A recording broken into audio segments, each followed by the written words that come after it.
Bonjour, donc dans la vidéo d'aujourd'hui, on va voir comment mesurer, comment calculer la distance entre un point et une droite.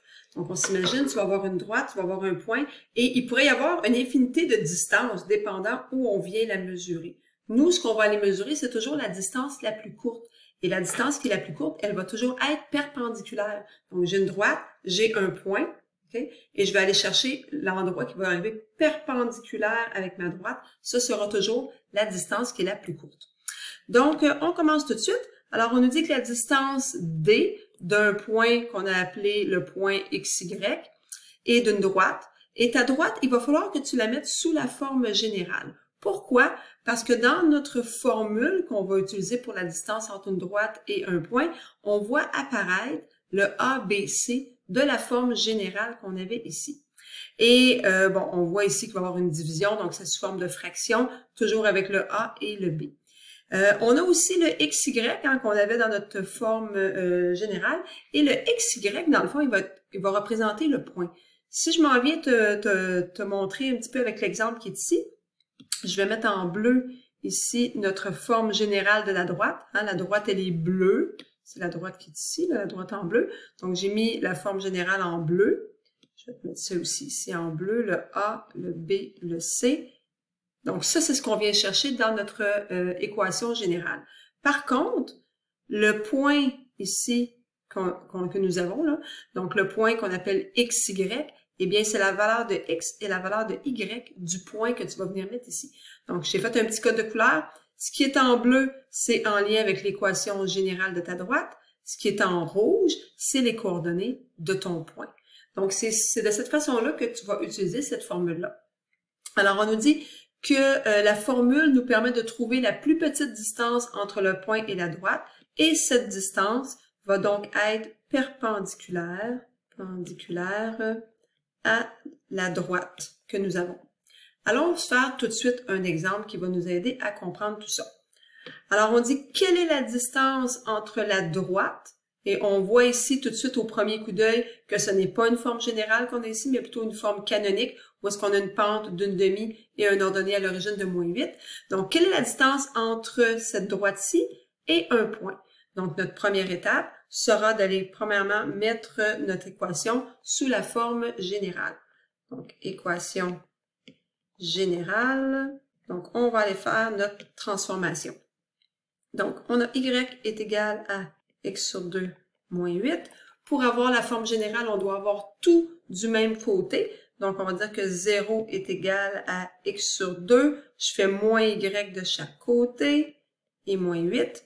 Et comme je ne veux pas avoir de fraction, tout ça ici, je vais venir le multiplier par moins 2. Mais on se rappelle que ce moins 2-là, il va être distribué dans ma parenthèse.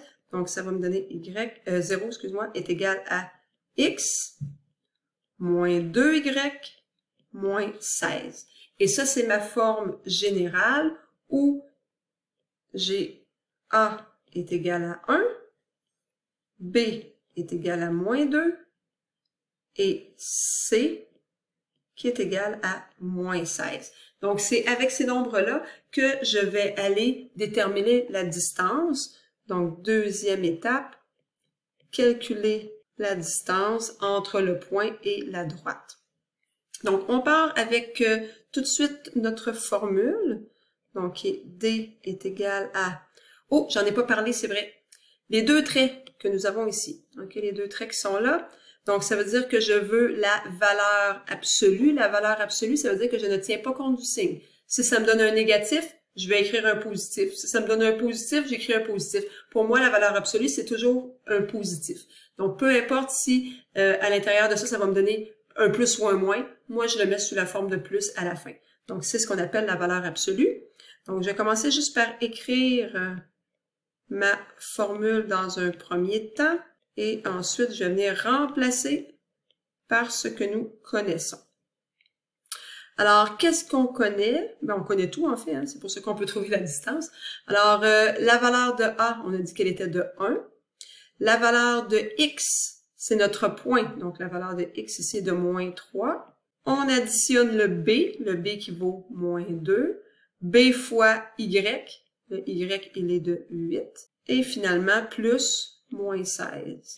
Tout ça divisé par la racine de A à la 2 plus B à la 2. Tu as vu que j'ai mis mon moins 2 entre parenthèses, c'est tout ça qui est à la 2, donc ça va devenir un positif. Alors, on retourne au numérateur, je vais donc avoir moins 1 fois 3, fois moins 3 qui me donne moins 3. Je vais avoir moins 2 fois 8 qui me donne moins 16. Et j'ai plus moins 16. Je peux écrire directement juste moins 16. J'aurais pu faire la même chose ici, là. Moins 16. Alors, moins 3, moins 16, ça va faire moins 32, moins 35. Et là, le moins 35, je l'ai en valeur absolue. Donc, ça va devenir plus 35. OK? Donc, je vais aller marquer ce que j'ai au dénominateur. 1 à la 2, ça fait 1. 2 à la 2, 4. Donc, je vais donc avoir 35, parce que je fais la valeur absolue de moins 35. Donc, la valeur absolue devient plus 35 sur racine de 5. On avait déjà parlé qu'on n'aime pas avoir des racines au dénominateur. Donc, pour enlever cette racine-là, je vais venir multiplier par racine de 5 en haut et en bas. Ça va faire en sorte que racine de 5 fois racine de 5 va me donner 5. Et en haut, je vais avoir 35 racines de 5, comme ça ici. Je peux. Donc, je peux venir simplifier le 5 et le 35. Hein. 35 divisé par 5, ça me donne 7. Donc, au final, je vais avoir 7 racines de 5.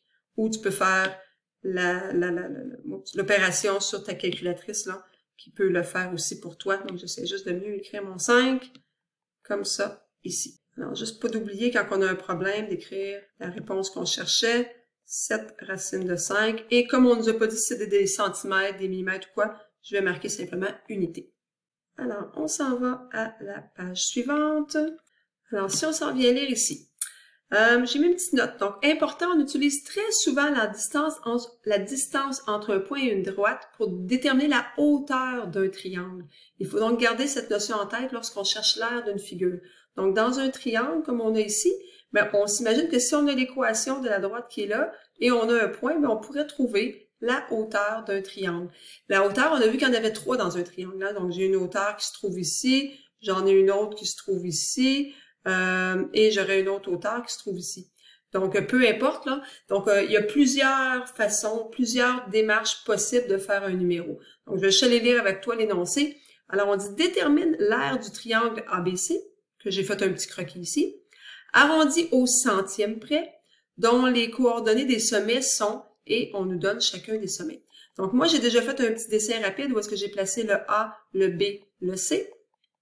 Et j'ai dit que ici, moi, je vais prendre AC comme étant la base du triangle. Donc, ma base, je vais déterminer que c'est ça. Donc, j'irai chercher, moi, la hauteur qui va être ici. Okay? Donc, cette hauteur-là va me permettre de faire base fois hauteur pour aller trouver l'aire du triangle. Mais tu aurais pu prendre, ça n'aurait pas dérangé n'importe quelle autre base. Donc, tu aurais pu aller chercher la base qui est ici ou la base qui est ici. Ça ne dérange pas. C'est pour ça qu'il y a plusieurs démarches possibles. Alors, on va commencer. Première étape. Donc, ce que je vais aller faire, premièrement, c'est la mesure de la base. Donc, je vais aller déterminer la mesure de AC. Donc, la mesure du segment AC qui va me servir de base pour faire base fois hauteur. Donc, ça, c'est la distance entre deux points.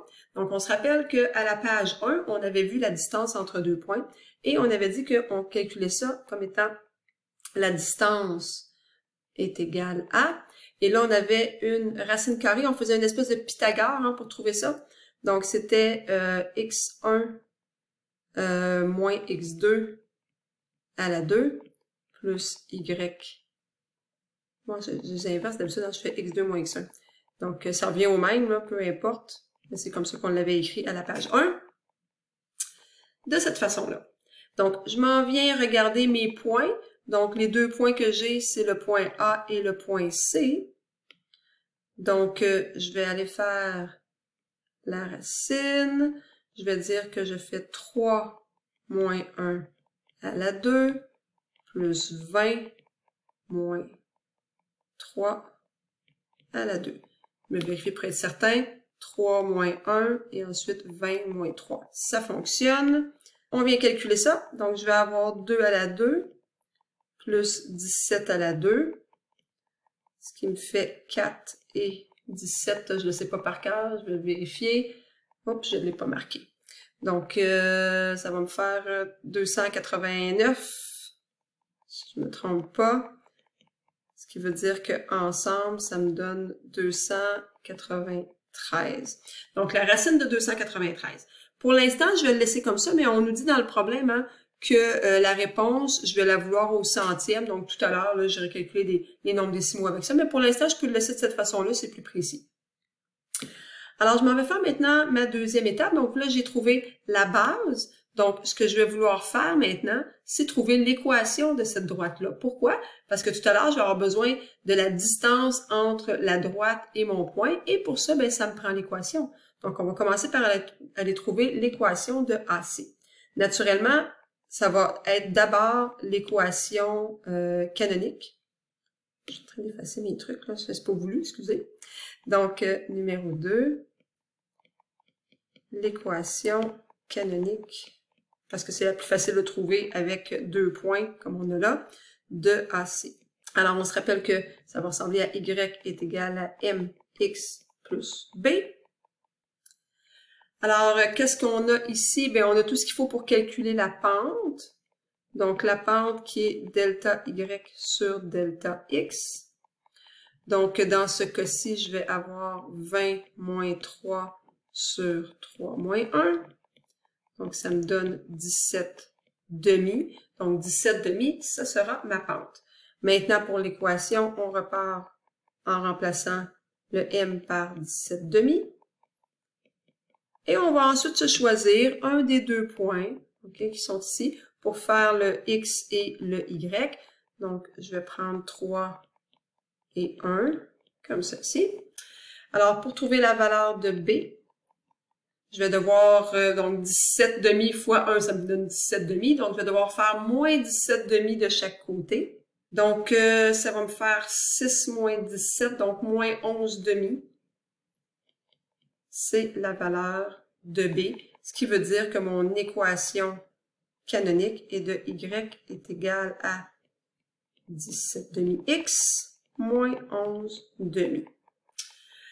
Alors, à partir de là, moi, ce que je voudrais, pour être capable d'aller trouver la distance toujours entre ma droite et mon point, ce serait d'avoir l'équation générale. Donc, on va aller transformer l'équation canonique en équation générale.